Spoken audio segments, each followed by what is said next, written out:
I know this is weird, but I first crossed paths with my husband, Matt, because of his brother, Jack, who I used to have a small, harmless crush on back when the three of us went to the same college. Jack was 1 year older than me, and we had mutual friends. Jack had a reputation for being a playboy, and I did not want to be one of his conquests, so even though I had a bit of a crush, I never pursued him. However, once my college best friend found out about my crush, she would often tease me about this.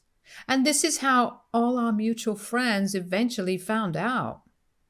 I guess the word must have gotten around to Jack also because he would often try to flirt with me or be overly cozy around me whenever we would meet around others.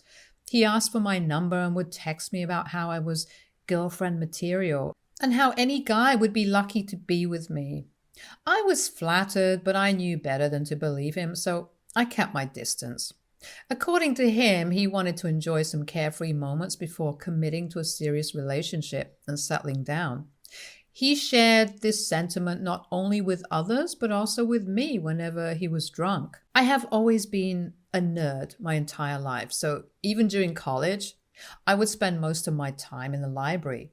Jack would try to come up with reasons to talk to me whenever I was cooped up in the library studying. On 2 occasions, he wrote me notes confessing his feelings. But then, when I would confront him about it, he would backtrack and apologize to me. I did not have a lot of experience, so I would not understand this back and forth. However, on my birthday, which is just a week before New Year's, he sent me a heartfelt message declaring his love for me and expressing a desire to pursue a serious relationship. I remember feeling stunned reading through his message and asking if he was really serious. Jack told me how he wanted to see me on New Year's so he could propose to me officially. One of our mutual friends was hosting a New Year's party, so we all were supposed to go there. Although Jack seemed sure about me this time, I was a bit hesitant if I would accept his proposal. I guess it's when you have a crush on a cute guy, but then once you slowly start to know him, you don't feel the same anymore. When I reached the party, I noticed that Jack had not come alone. His brother Matt had come along with him, and this was the first time Matt and I met each other. Matt seemed sweet and considerate, unlike his brother. He was shy and disliked attention, and we had a genuine connection right from the start. Overall, Matt seemed to be the complete opposite of Jack. Throughout the evening, Jack would deliberately avoid me, which I was completely fine with, but it did seem a bit odd since he had confessed his apparent love to me just a few days ago. I wanted to talk to him about how I was no longer interested in him, but Jack took care of the problem himself when I found him kissing one of our friends in the kitchen during the party. When Jack saw me standing, he immediately started to apologize to me, thinking I might be hurt by his actions. I asked him if we could talk for a bit, and he agreed. This is when I told him that it was best for us to date other people and that I no longer had a crush on him, so he should not apologize to me for kissing anyone.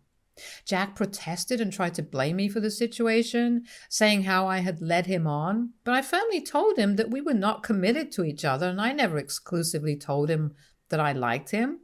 I also told him that he was free to think whatever he wanted and walked away. That was the last time I ever spoke to Jack regarding this matter. The next day after the party, I received a message from an unknown number who turned out to be Matt. He got my number from one of our friends, and this is how we got to know each other. Eventually, he asked me out on a date, and I agreed. I didn't want things to be weird with his brother later, so I told Matt everything that had happened between me and his brother. Matt seemed surprisingly cool with it and told me it's not a big deal. This is how we started going out and ended up falling for each other eventually. Matt is the best thing that could have ever happened to me. He is my best friend. He is everything to me, and I love him more than anything. Jack wasn't happy to see that I was dating his brother and was always cold towards me. I didn't let it bother me too much since I thought maybe he was just awkward. Throughout the years that Matt and I dated, Jack would always find a reason to come in between us. Like if we had bought tickets to a concert, he would invite himself, telling Matt about how he had always wanted to go to that particular concert also. Since Matt and Jack stayed together, we could never get a lot of privacy. Jack would always interrupt our movie nights and insist that the three of us should play board games or do something else where he would feel included. I started to resent him because of this and would tell Matt how weird I found this behavior. Throughout all of this, Jack was still sleeping with multiple girls, so we knew that it had nothing to do with me. When Matt and I took the next big steps and started having dinners with each other's families, Jack had a big brother talk with Matt where he basically told him that he should not get so serious with one girl and that there was plenty of fish out in the sea. Matt insisted that he was happy with me, and so was I, but Jack refused to believe that. He tried to convince Matt about how he was too young to commit and that he should try sleeping with other girls. When Matt told me all of this, I was pissed. It basically seemed like Jack was trying to convince Matt to cheat on me, which was so ridiculous since I trusted my boyfriend and I knew he would never do anything to hurt me. In the second year of our relationship, Matt and I moved in together because it was just more convenient for us. Jack did not like this at all and would try to convince Matt to let him move in with us. I firmly declined so that Jack started to tell all our mutual friends about how I was coming in between two brothers and I was trying to dictate his brother's life. Matt quickly shut him down, but Jack would always say things like this about me to bully me. Once, when a group of us had gone to a bowling alley after our exams were done, he knowingly spilled his drinks on me after everyone complimented me about my shirt. Later, when I was trying to clean the mess, Jack came to me and apologized, telling me that I should not be wearing revealing clothes around him. I found his behavior so odd and creepy that night that I even contemplated breaking up with Matt since I did not know how to deal with his brother. Matt and I had a serious talk and I told him how uncomfortable his brother was making me day by day. Matt admitted that Jack's behavior did seem odd to me, so after that day we stopped hanging out with him.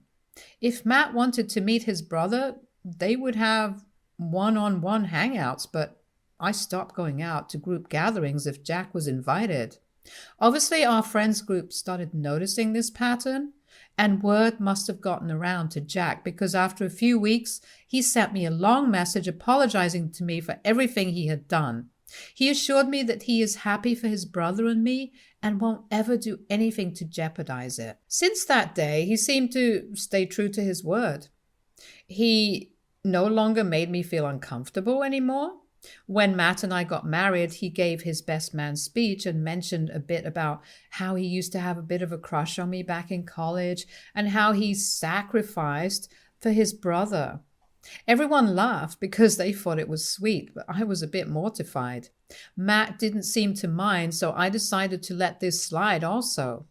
We had a great time at our wedding in spite of this. When Jack hit 30, he started catching a lot of flack from the family for not tying the knot and settling down. His parents would always urge him to find someone serious and stop sleeping around, but Jack would just laugh it off. Matt confided in me that he did find it strange that his brother had never gotten into a serious relationship with anyone. According to Matt, his brother was a good-looking guy, well off, and had a fun personality, so it was a bit odd that he was still flying solo. Matt would always try his best to talk to Jack in an attempt to convince him to give up his wayward lifestyle and settle down for something more serious. 2 years ago, on my birthday, my husband surprised me with a small party with my close family members and friends. I generally don't like having big celebrations, so I was really happy with the number of guests. I was opening my presents in front of everyone when I came across a big box given to me by Jack. Jack immediately insisted I should open this later, so I agreed and moved on to the next gift. Later at night, Matt and I were cleaning up after everyone had left when I remembered Jack's gift. We sat down to open it when I was shocked to find a heart-shaped box filled with chocolates and a diamond necklace in the middle of it. Matt was taken aback as well, since the necklace clearly seemed expensive. He felt like it was the kind of gift you would give to a girlfriend, and I agreed. I told Matt that he was free to give back the necklace to his brother, but Matt told me that it might seem rude to do that since this was a gift. Although Matt tried to laugh it off, suggesting that his brother might have been clueless about what to give me since he was still a bachelor, I could sense a hint of concern in his expression. Wanting to avoid any unnecessary tension, I decided to put the necklace in my drawer and almost forgot about it. Last year, while cleaning my drawers, I rediscovered the necklace and started playing around with it. To my surprise, the necklace opened up, revealing a hidden compartment inside. I found a note with very small handwriting.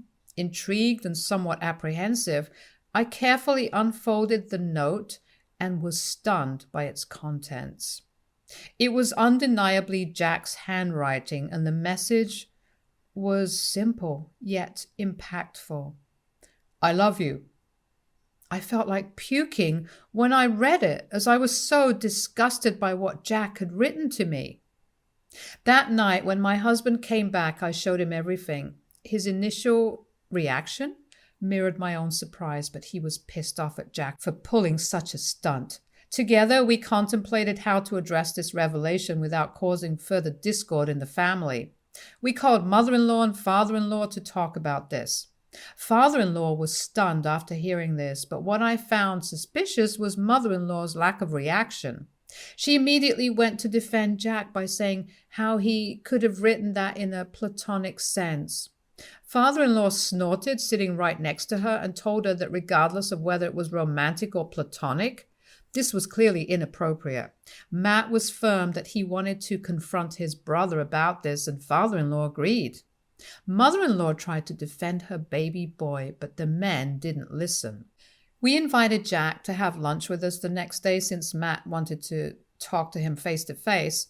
During lunch, we gently brought up what he had written to me, and Matt took out the small note to confront his brother about it. I watched Jack's face flicker with worry and panic when he saw the note in Matt's hand before he tried to compose himself. I firmly told Jack that I found this very inappropriate and I could not let this slide any longer. Matt chimed in to question Jack if he perhaps had any feelings for me, since that seemed to be the only plausible explanation. Amidst his laughter, Jack explained that he had been seeing a woman named Anna for the past year, but had been keeping the relationship under wraps. He revealed that he had bought similar necklaces for both me and Anna and had written the note specifically for her. He confessed that he had no idea the necklace with the note had accidentally been given to me and assured us that he had no romantic feelings for me whatsoever. The revelation left us speechless, the tension in the air dissipating as we processed the unexpected turn of events. This did seem like a plausible explanation. Matt questioned him a bit more about this mysterious woman, and Jack showed us pictures of him and Anna. She was stunning, and he genuinely looked happy. I felt light and happy hearing that Jack had finally met someone he loved. Jack apologized to us profusely, sincerely for the confusion, and promised to be more careful in future. The three of us had a hearty laugh and never brought this matter up. Eventually, Jack got married to his girlfriend Anna. She seemed to be the perfect woman for him. Both were quite adventurous. Everything seemed to be going well for them, or so we thought. This year, we found out that Jack was caught talking to several girls on dating apps and cheating on his wife. But the wife wasn't innocent as well. She had also been sleeping with one of her co-workers. Both of them decided that they were clearly not right for each other, so they would be proceeding with a divorce. Jack moved in with mother-in-law and father-in-law and has been staying with them for the past 2 months. Now, whenever me and Matt go to visit my in-laws' place, Jack is always around. He was kicked out of his job since he has been depressed due to his divorce and sits in his room gaming the whole day.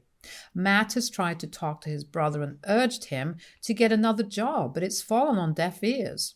Whenever I'm around, Jack shows extra attention to me and gets quite close to me while talking. At first, I didn't even notice this. For example, he was teaching me and Matt about one of his video games. He was learning to play the game when Matt received a very important call from work, so he excused himself. Jack sat down next to me trying to teach me. I was learning all the buttons when he put his over mine and told me how I should hold the controller.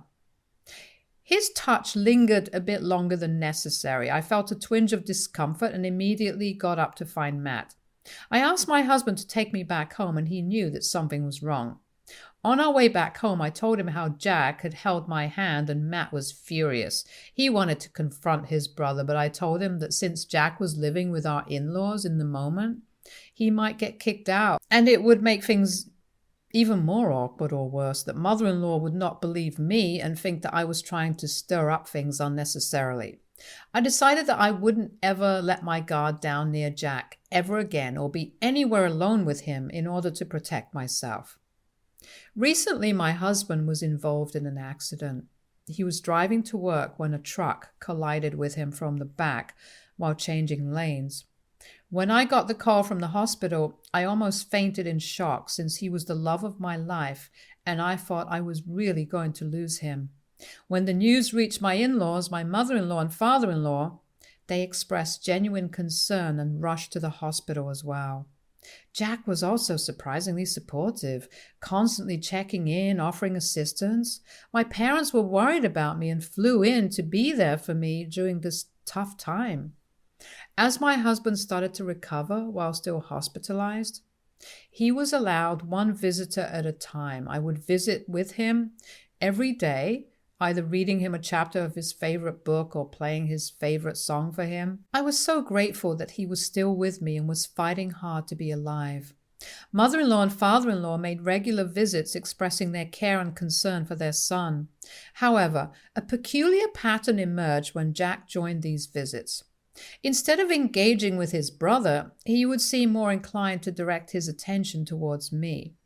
He would hug me or touch my cheeks incessantly, telling me how I should remain strong and that if something happened to his brother, he was there for me. I found it extremely uncomfortable and would immediately distance myself from him. Mother-in-law would make Jack stay with me, telling me how I should not be alone at the hospital and that I needed to be around someone. Eventually, over the weeks, my husband started to recover. The doctors were happy with his miraculous progress, and despite a fractured leg, he was going to be okay overall. My parents were so happy for me, and only after they talked with my husband and were assured by the doctors that my husband was out of the danger zone did they fly back to their place. I was grateful that my parents had taken the time to even be with me. I would spend my evenings with my husband while he was recovering. During one of the hospital visits, my husband made a light-hearted joke about how, if something were to happen to him, I could still have his brother since they both looked so similar. I suddenly went quiet. My husband also might have understood that he went a bit too far with his jokes because he immediately started to apologize. I couldn't hold back my emotions any longer, so I burst into tears. My husband leaned forward to comfort me despite his multiple bandages. He looked really concerned. I explained to him how I would never be with his brother since I never loved him. I told him how I was tired of people not taking me seriously. My husband's brow furrowed in confusion, and he asked me who else didn't take me seriously. And this is when I finally opened up about my suspicion. I told my husband I suspected that Jack never moved on from me and had continued to harbor some kind of feelings for me. I told him about how he would behave whenever he came over for hospital visits, and I also talked about how I had a lingering suspicion that mother-in-law was in on it as well, since she clearly adored Jack and was trying to turn a blind eye on his behavior. My husband, realizing the gravity of the situation, apologized sincerely. He told me that he had no idea that I had all these thoughts in my head. He told me how he had also long suspected that Jack harbored feelings for me, but he had given his brother the benefit of the doubt for quite some time. I hugged him as I wanted to feel his warmth around me. After a moment of reflection, my husband proposed a plan to teach both mother-in-law and Jack a lesson and find out if this was indeed true, since we didn't have any solid proof yet. He suggested I call his mother and ask for assistance with the medical bills. If she truly cared for both her sons equally, she would agree without hesitation. However, if she hesitated, made excuses, or imposed conditions, it might indicate that she was aware of some underlying issue. I agreed to the plan, and the next day I met mother-in-law in hospital cafeteria for lunch. I began discussing the overwhelming costs of the medical bills and expressing my concern.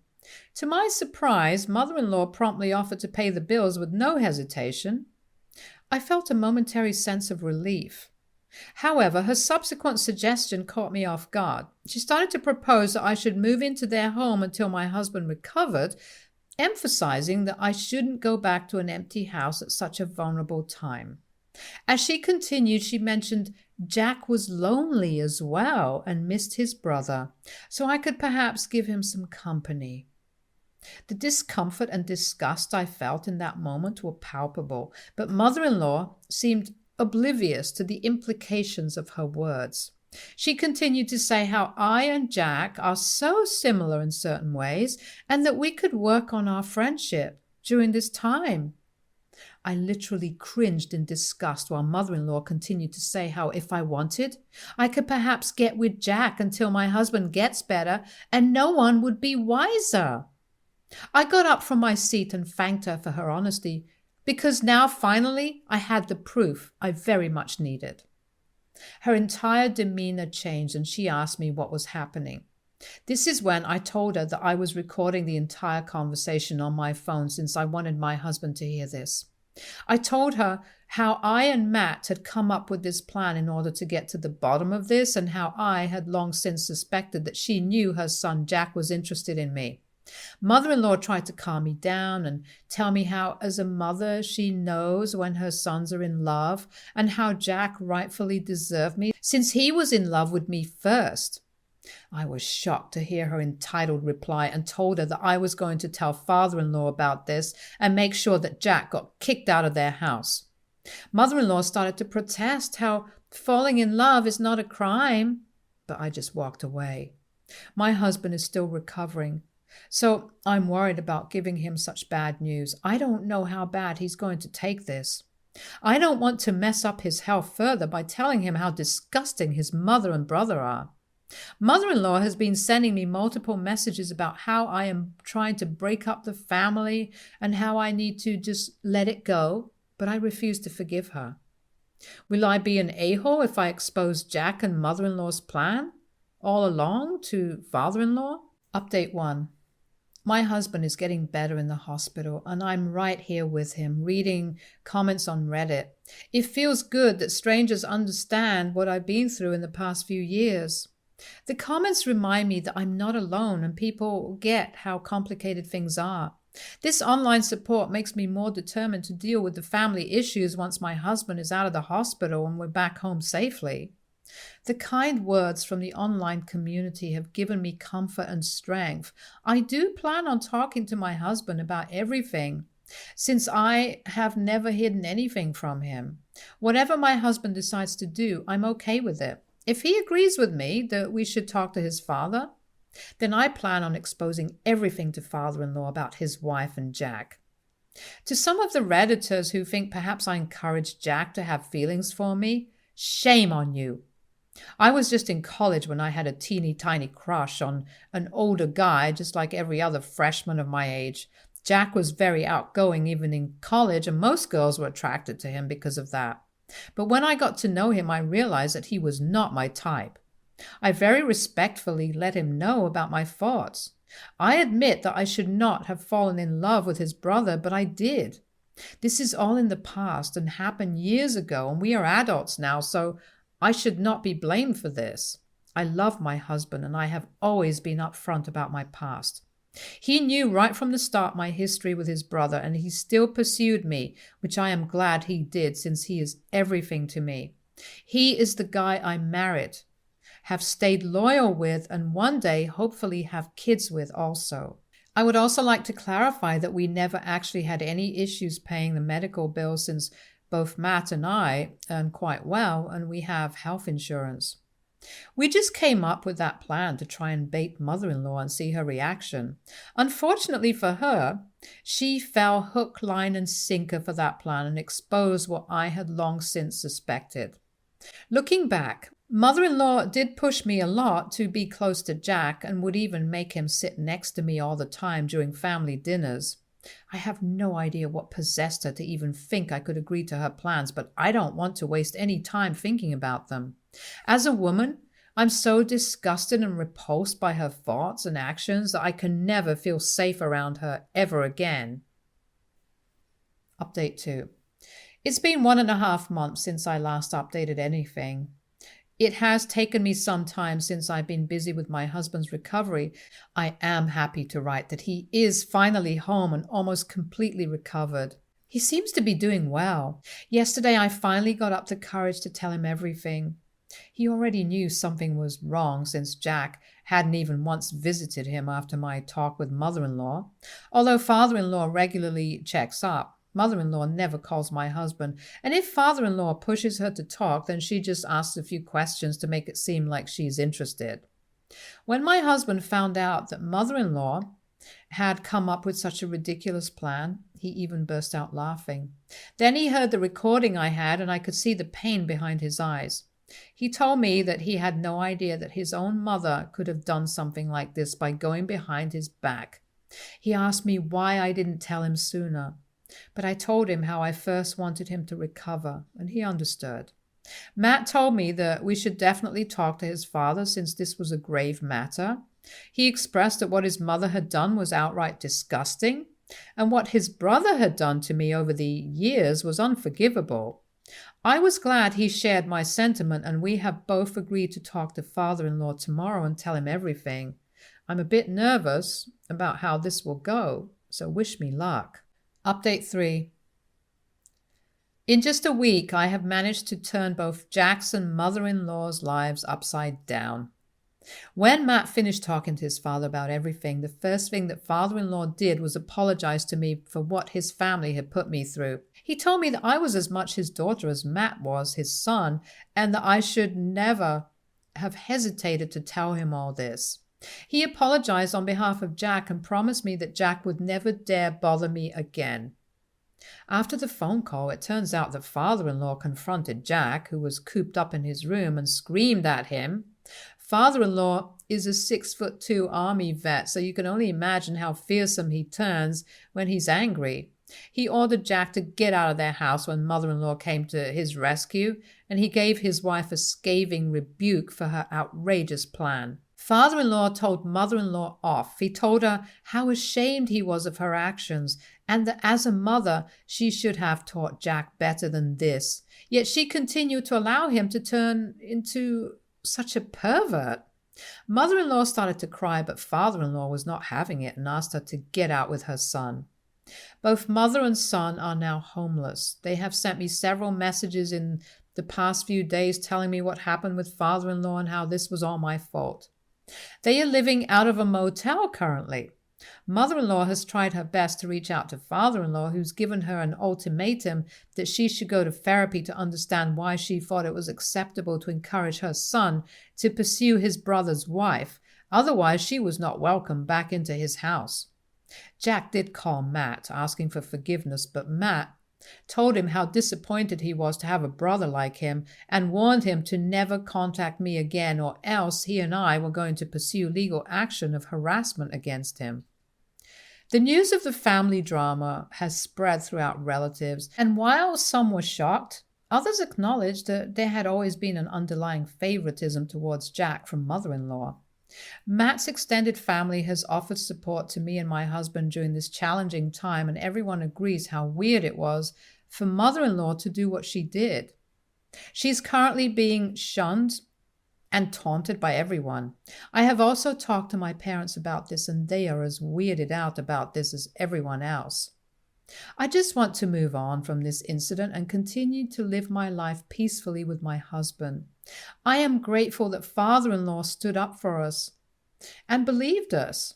Choosing to cut ties with mother-in-law and Jack is the right decision, and my only desire is to proceed with living this wonderful life with my sweet husband by my side. Stay tuned for more stories from Agre relationships.